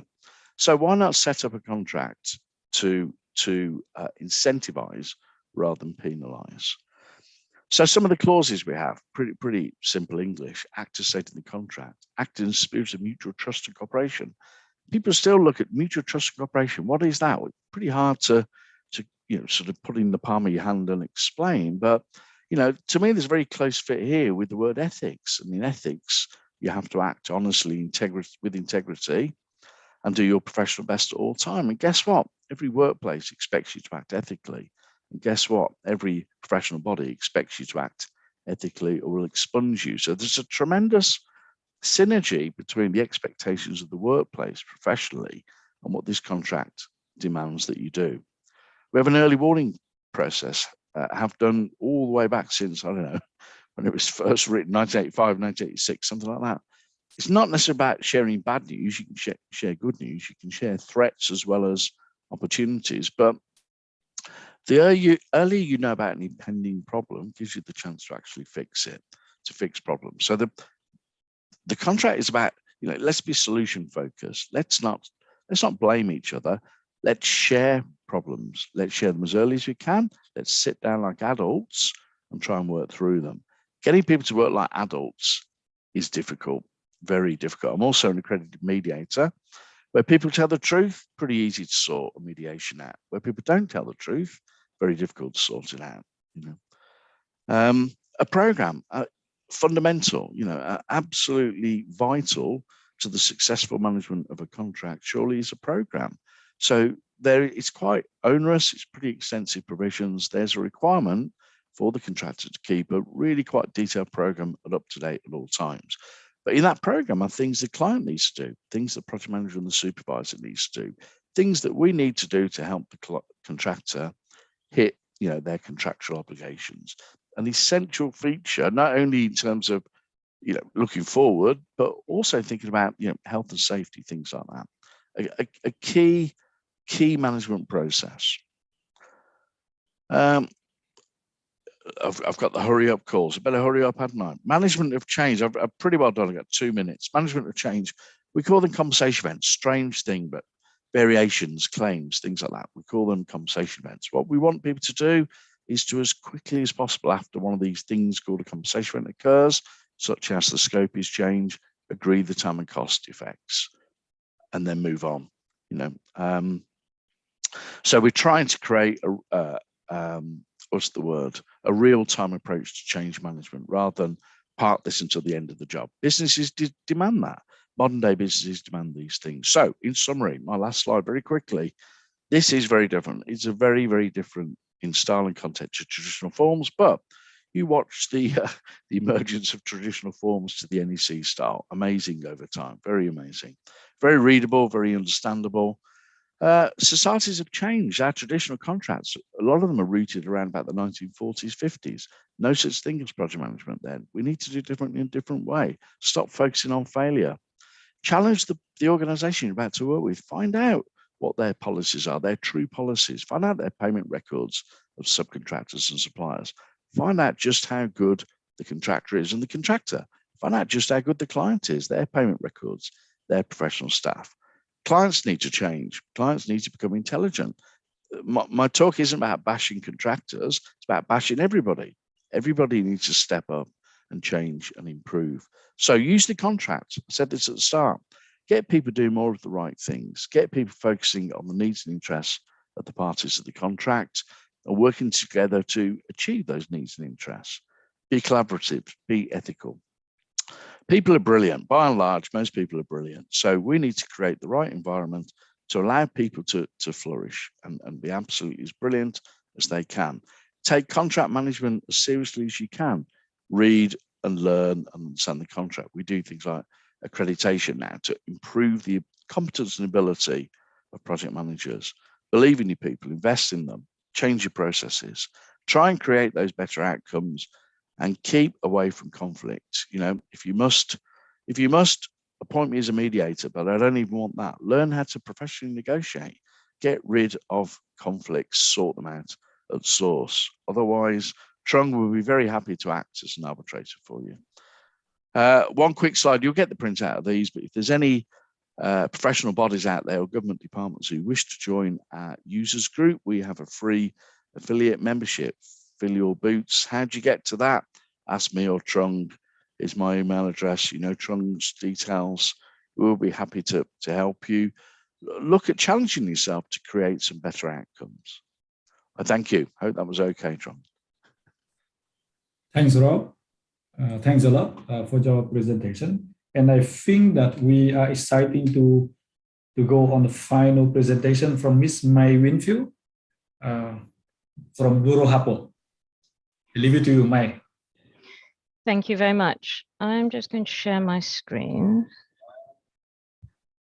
and then share my slides. Hold on.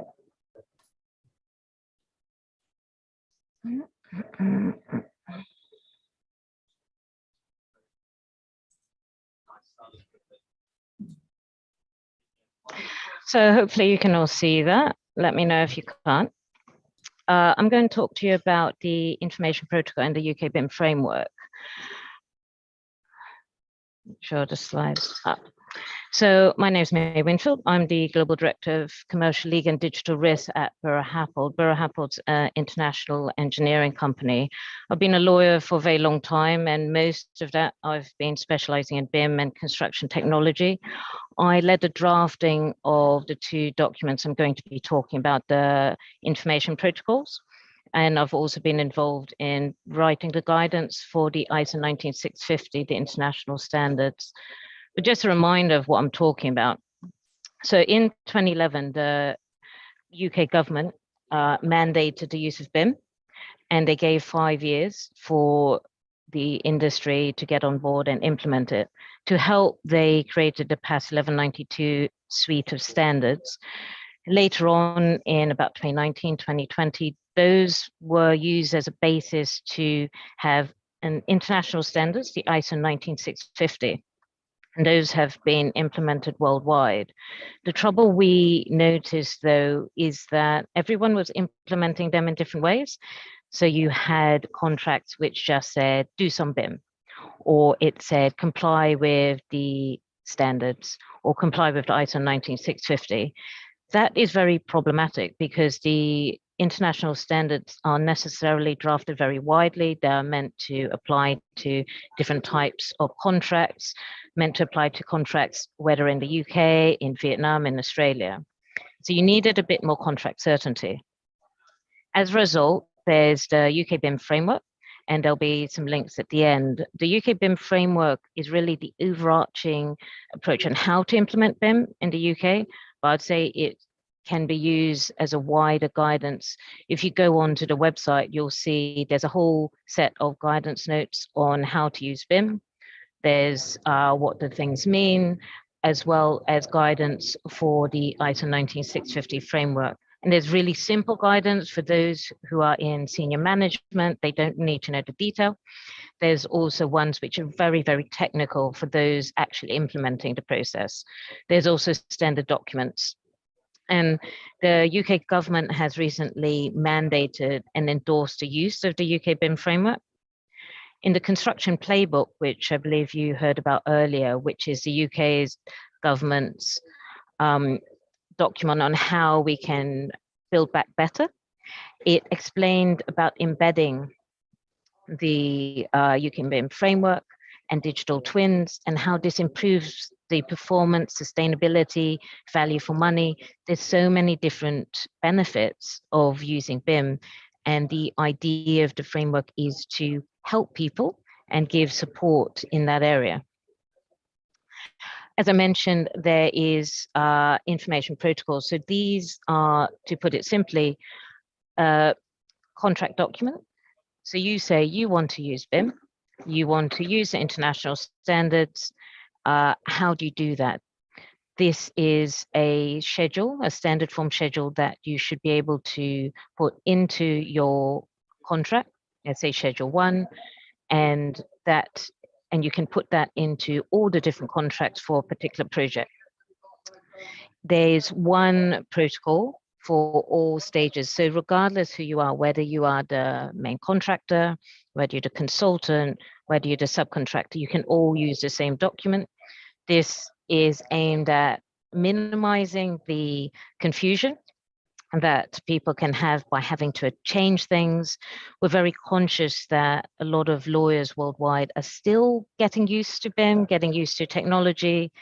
They are getting used to what the risks are. So we're trying to make it as easy as possible for everybody. The way the document's set up, we've learned from how people have used other BIM contract documents before. And we've found with previous contract documents where there are schedules, people get very confused how to complete those. So we've removed all the schedules from the information protocol. There's only one front page, which you can't miss to complete.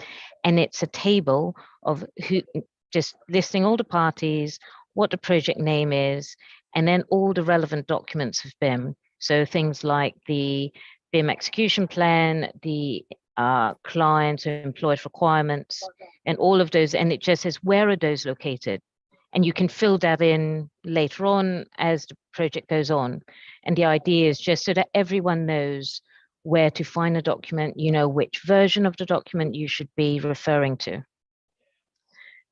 There is, for those of you who've seen the ISO 19650 before, the standards, you'll notice it uses certain terminology because it tried to use phrasing which meant the same thing for everyone, regardless where you were in the world.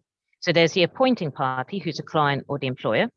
There's a lead appointed party, so the party which is appointed by the client. So this could be the lead consultant, the lead contractor. And then there's the appointed parties, so everyone else in the chain who's appointed down the line, who are not directly appointed by the client. When we were drafting the information protocol, we then had to think of some words for the two parties who are involved in this protocol. So the person who is asking for the work being done, the person paying, and the person being paid, the person doing the work. So we use the words appointer and appointee, because again, we had to find words which were quite neutral. When you go through the information protocol, the best way of looking at it is that you're going to be A or B. Are you paying? Are you being paid?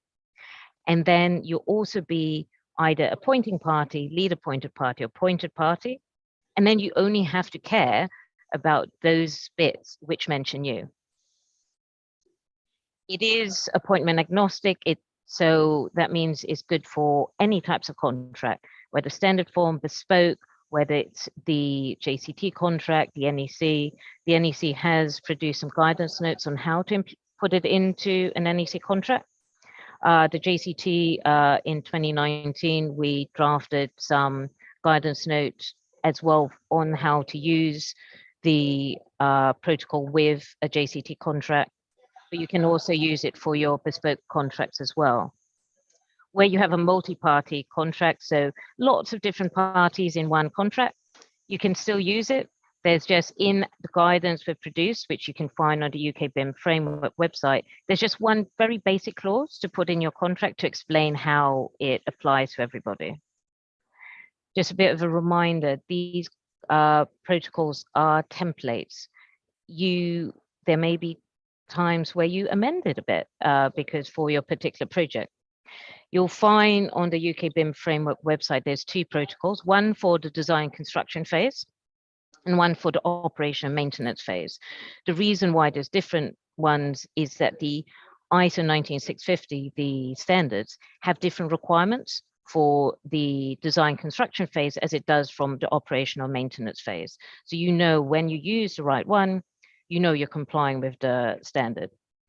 You need to, it's not enough just to attach it. You need a clause in your contract which explains that you're attaching it. And we've given in the guidance notes, we've given a basic clause on how you do that. it's important to remember it's not enough just to refer to the document. Now, I see a lot of tenders and contracts nowadays which refer to the information protocol as if it's a standard. So it says you will comply with the following standards: ISO 19650 Part 1, Part 2, Information Protocol. It doesn't apply if you do it that way. It has to be physically attached to your contract. And last but not least, do get professional advice. Speak to your lawyers, speak to the people drafting your contracts, provide them a copy of the document, point them to where the guidance is, and ask them to provide you with the right assistance. As I mentioned, there is a lot of guidance out there in the UK Bim Framework website. And I've put some links which hopefully you'll find useful. There's in the Winfield Rock report, which I co-wrote a few years ago, in one of the appendixes, there's a simple legal questions which are aimed for lawyers and people drafting BIM contracts who are very, very new, don't really understand what BIM is, but it gives them a list of questions to ask their client to get the right information, so that enables them to draft the right contract, to have the right information. And thank you very much. If you don't manage to ask your questions today, do drop me an email or drop me a message on LinkedIn, and I'll be more than happy to discuss things with you. Thank you very much.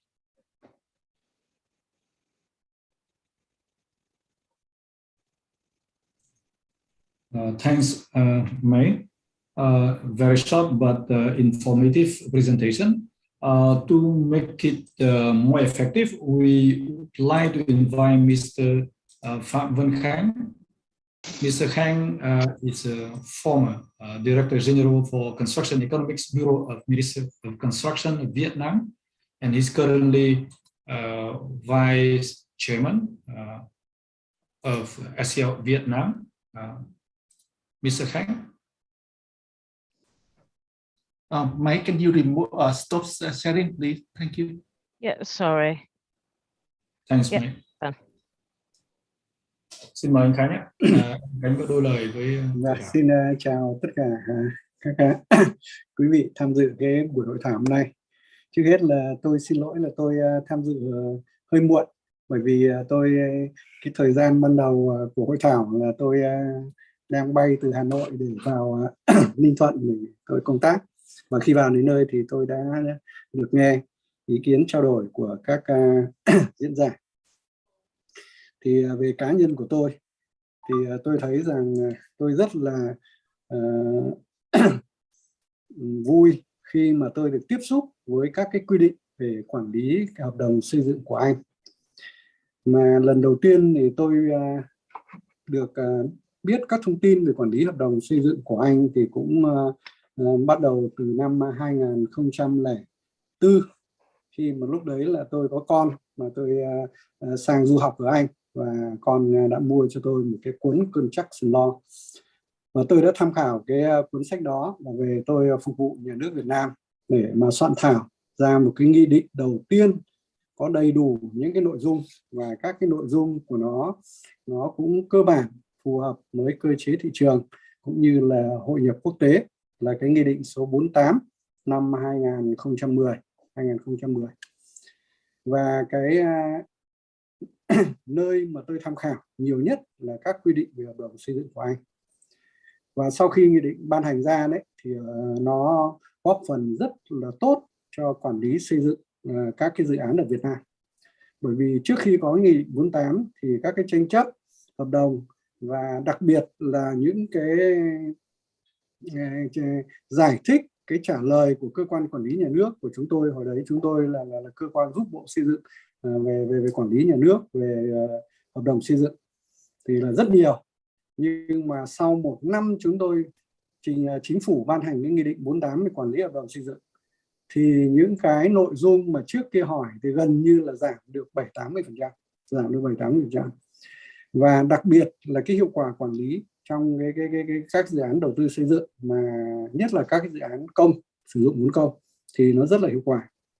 Vì vậy cho nên là tôi rất là ngưỡng mộ và rất là vui khi mà được tiếp xúc và được học hỏi những cái kinh nghiệm quản lý về hợp đồng xây dựng của anh, và nó đã góp phần nó giúp tôi để tham mưu, để giúp bộ xây dựng và giúp nhà nước Việt Nam để soạn thảo những cái quy định về hợp đồng trong xây dựng rất là tốt. Tuy nhiên là những cái mà nội dung chúng tôi tham khảo đấy thì nó là từ những năm 2004, 2005 và đến nay thì tôi thấy rằng những cái hướng dẫn mới của bên các cái tổ chức của anh đã ra là rất nhiều, và đặc biệt là như tác giả vừa giới thiệu đấy, là cái hợp đồng bộ hợp đồng về NEC 4, và một cái mới nữa là để mà áp dụng vào trong cái soạn thảo hợp đồng mới ở trong cái áp dụng trong cái việc mà đổi mới công nghệ trong quản lý xây dựng là cái hợp đồng mà việc áp dụng BIM.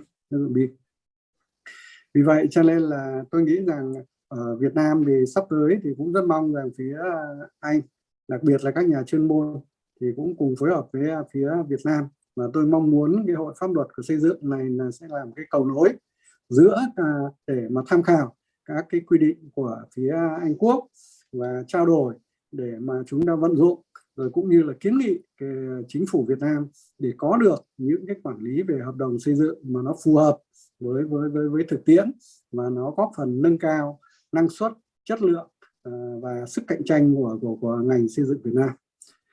Với cái thời gian có hạn đấy thì tôi cũng chỉ nêu một vài những cái suy nghĩ cá nhân cũng như là cái mong muốn của tôi đối với Hội Pháp luật Xây dựng Việt Nam, cũng như là mong muốn cái sự hợp tác của các bạn ở bên phía Anh Quốc về cái quản lý hợp đồng xây dựng, và cũng mong rằng cái sự nghiệp về quản lý hợp đồng xây dựng, cái nội dung quản lý hợp đồng xây dựng của Việt Nam sớm bắt kịp được các cái quy định của Anh Quốc để vận dụng ở Việt Nam, để góp phần mà nâng cao năng suất, chất lượng các cái dự án đầu tư xây dựng, và đặc biệt là nâng cao cái hiệu quả quản lý hợp đồng xây dựng ở Việt Nam. Cuối cùng là xin kính chúc các diễn giả và toàn thể các quý vị đại biểu tham dự hội thảo hôm nay dồi dào sức khỏe, hạnh phúc, và chúng ta sắp vượt qua được những cái mùa dịch Covid rất là đáng sợ. Xin trân trọng cảm ơn. Dạ vâng, xin cảm ơn anh Phạm Văn Khánh. Xin chân thành do thời gian có hạn cho nên cũng đã đến không biết là tôi nói mọi người có nghe được không, hay là cái mạng ở chỗ tôi nó như nó không được tốt hay sao ạ? Dạ có nghe rõ anh ạ. Dạ nghe rõ. Dạ. Xin chân thành cảm ơn anh Phạm Văn Khánh. Dạ. We have just one speech from Mr. Khang, Adjoint Vice Chairman of SCL Vietnam. He joined us a little bit late after a long flight. And, our conference come to a very moment that it times up. We may receive a few more questions, but since we have seen no question from the panel, we would like to say thanks to the speakers, to the government of the UK, to the Cabinet Office, UK Consulate General in Ho Chi Minh City, the speakers, the guests, Minister of Construction, and all attendants. Thanks a lot for coming for today and join us. Không được hỏi nữa hả Trung? Như vậy thì chắc có một câu hỏi thôi anh Thủy. MOC, our Minister of Construction still have few questions. Speakers, please stay. Xin mời anh Thủy ạ. Please, xin mời Mr. Thủy. Vâng, thực ra thì vì thời gian nó có hạn nên là tôi cũng mong muốn là có hai cái nội dung, và có thể là tại buổi hội thảo hôm nay thì các diễn giả về phía Anh Quốc có thể không đủ thời gian để chia sẻ, cũng mong rằng là các diễn giả có thể chia sẻ với bọn tôi phía Bộ Xây dựng qua email. Đó là một câu hỏi thứ nhất đặt đến đối với lại ông Julia, thì mong rằng ông Julia cũng chia sẻ với phía Bộ Xây dựng hơn nữa thêm về cái kinh nghiệm để đưa các cái quy định của pháp luật của Anh đi vào trong thực tiễn, cụ thể là đối với cái mô hình của DB, làm thế nào để có những cái quy định pháp luật làm sao cho cái mô hình này nó có tính chất thực tiễn hơn, không phải là một cái mô hình mà chỉ là để cho hai bên hợp đồng thỏa thuận với nhau. Đấy là câu hỏi thứ nhất đối với dành cho ông Julia. Và tương tự như vậy thì đối với bà May Winfield thì tôi cũng mong muốn là bà Winfield chia sẻ thêm những cái kinh nghiệm của bà trong cái việc mà thúc đẩy ứng dụng cái mô hình BIM, đặc biệt là BIM đi sâu vào các cái khía cạnh của các cái hợp đồng khác nhau trong cái bối cảnh là cái tính đa dạng của cái hợp đồng xây dựng. Thì đấy là hai cái câu hỏi mà tôi muốn đặt đến cho các diễn giả, với mong muốn là cái kinh nghiệm, chia sẻ kinh nghiệm của hai diễn giả với những nhiều năm và nhiều cái vị trí công tác khác nhau. Xin trân trọng cảm ơn và xin chúc tất cả các diễn giả cùng toàn thể mọi người bình an và mạnh khỏe. Xin hết. Thank you. Julian, please. Thank you very much for the question. I probably can't speak to the construction playbook. I believe the gentleman, Mr. Brown from the Cabinet Office, was speaking to that. However, what I can do is to give you some idea, and I can liaise with you separately on email if you like, about how we can share the information about statutory adjudication, and maybe what can be done to consider that, and if appropriate, implement it in Vietnam. There are a few models for this type of adjudication process that exist. So the UK has one model. There's a slightly different model in Singapore, and a similar one in Australia. And really the question is how complicated should how detailed, how prescriptive. The UK has a very simple process for adjudication, but it may be that a more detailed one is needed. But look, what I can do perhaps after this conference is maybe we can liaise about sharing information about the various types of statute that exist in the world, and I can pass that on to you, and then maybe we can consider further, or you can consider further, whether this is something of interest in Vietnam. Next email, please. Thank you, and thank you. I'd be very happy to be involved, and thank you for the invitation. I think there's a lot of documentation and lessons that can be transferred and learned from, and can be used in terms of actually taking your first point about the construction playbook. I do have some involvement on the current update on it, so I can hopefully help you a little bit in that regard as well. And I look forward to having further discussions with you about the BIM and technology documentation.